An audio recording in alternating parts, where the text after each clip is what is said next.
Hey guys, so I have a little something different today. Little Datto does technology action. NVIDIA sent me a little, well, not little, a big care package a couple weeks ago. And goes without saying that this video is sponsored by NVIDIA. The presentation of the thing was very cool, basically like a Pelican case thing that they sent.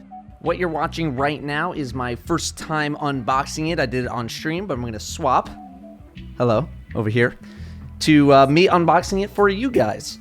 So, I gotta say, NVIDIA, this is some spectacular presentation here. It's in this sort of Pelican case sort of thing, and it's a very robust. It's even got like the the Titan emblem here because I play Titan because they're just the best.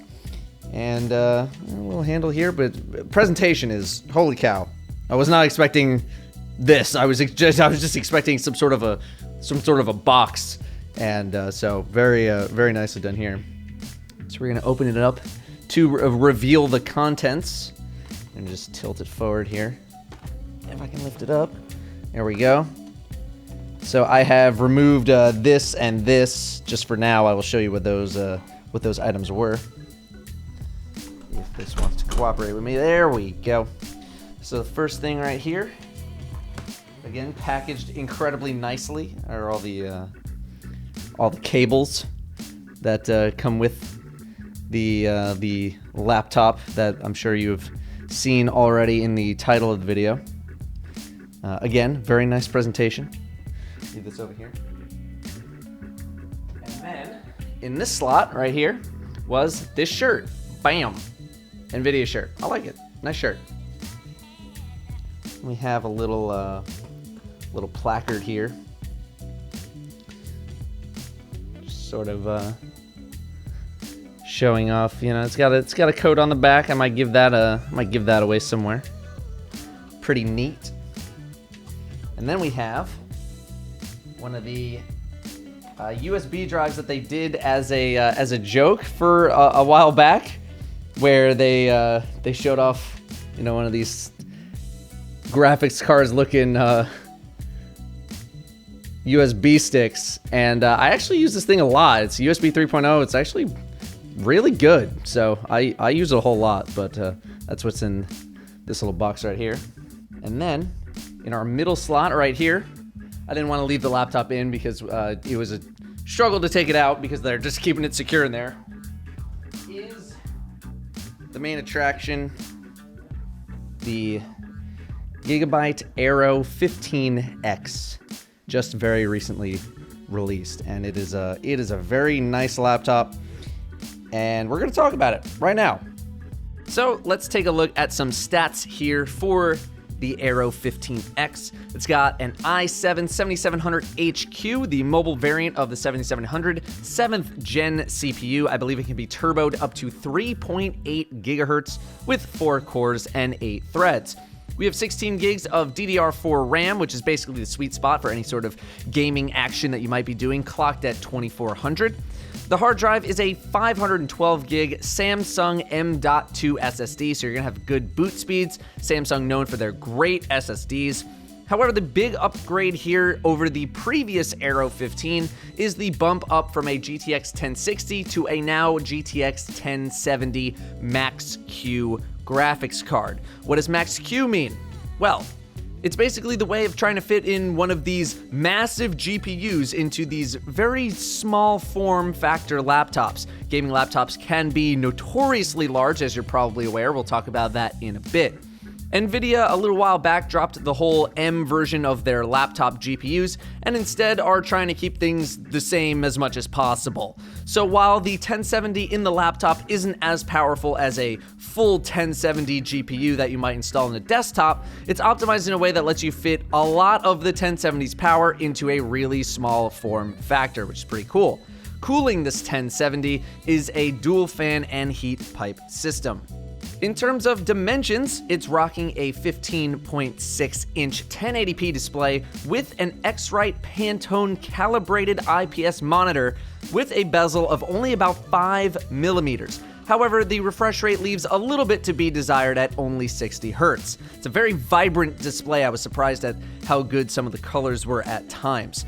It weighs just under 5 pounds, 4.62 pounds, which is super light. Compare that to my 5-year-old gaming laptop that weighed a whopping 10.5 pounds. That gets annoying to lug around everywhere. It's 14 by 9.8 inches, with the height when closed being under an inch, 0.78 inches.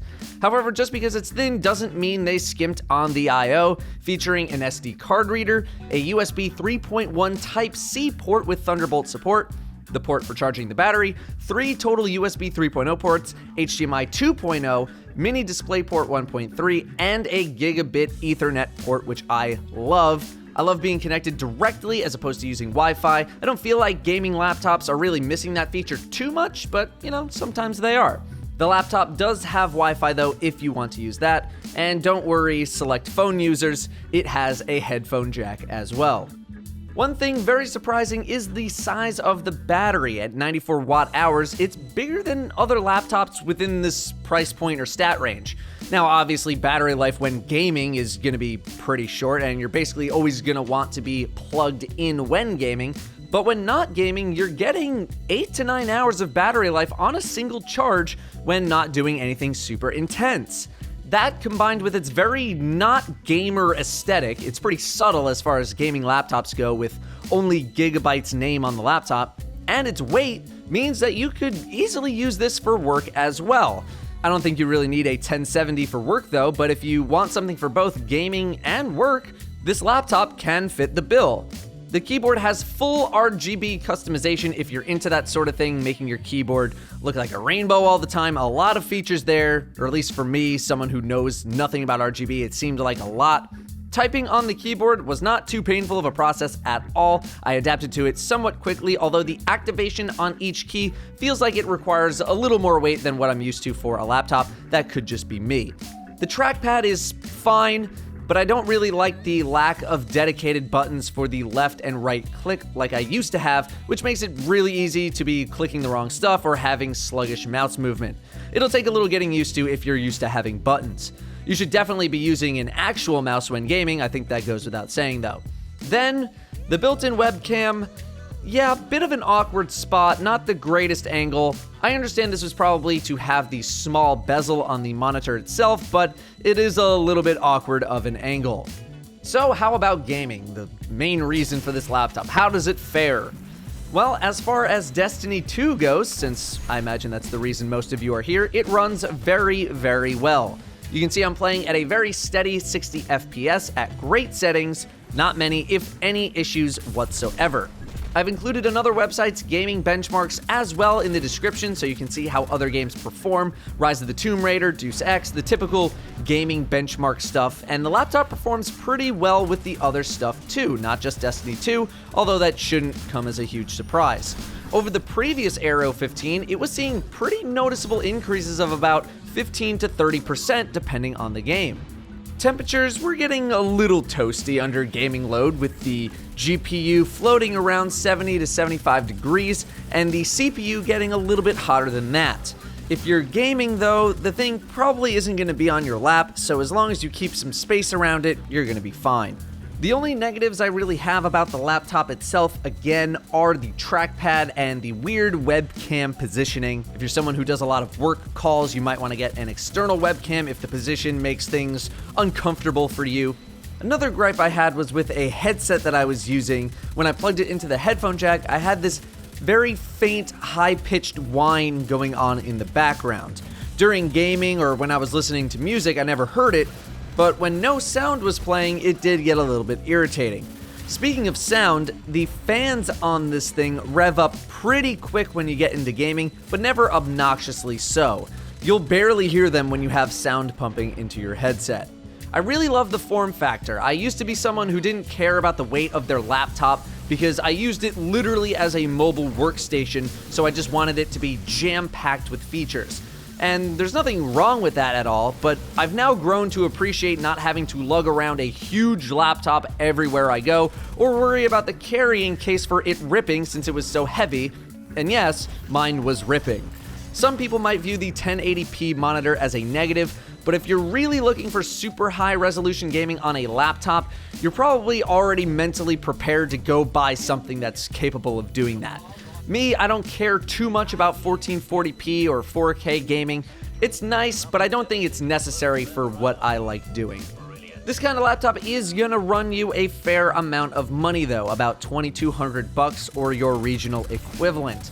If you already have the Aero 15, I don't know if you're really going to be running out to upgrade since the 15 came out in April or May 2017, but if you're looking for a pretty darn small form factor laptop featuring a good amount of power and even some VR capable power, and you need something for work as well, maybe they're giving you a few extra bucks for a laptop, for this price range and for these stats, I don't think you can do much better. The battery life is great for a gaming laptop as long as you're not gaming on it. It's not very in your face about it, it's very sleek, and it's very subtle. I could definitely recommend this laptop to someone who is looking for an all-in-one work and play system that isn't trying to drop $3,000 or $4,000. But that's what I got for you guys on the Aero 15X from Gigabyte. Again, thank you to NVIDIA for sponsoring this video and sending me the laptop in the first place, especially since I was looking to upgrade. The laptop I have now I bought 4 or 5 years ago, and it was getting a little sluggish.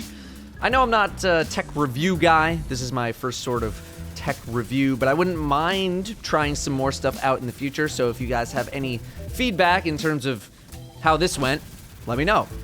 Thanks for watching, and I'll see you next time.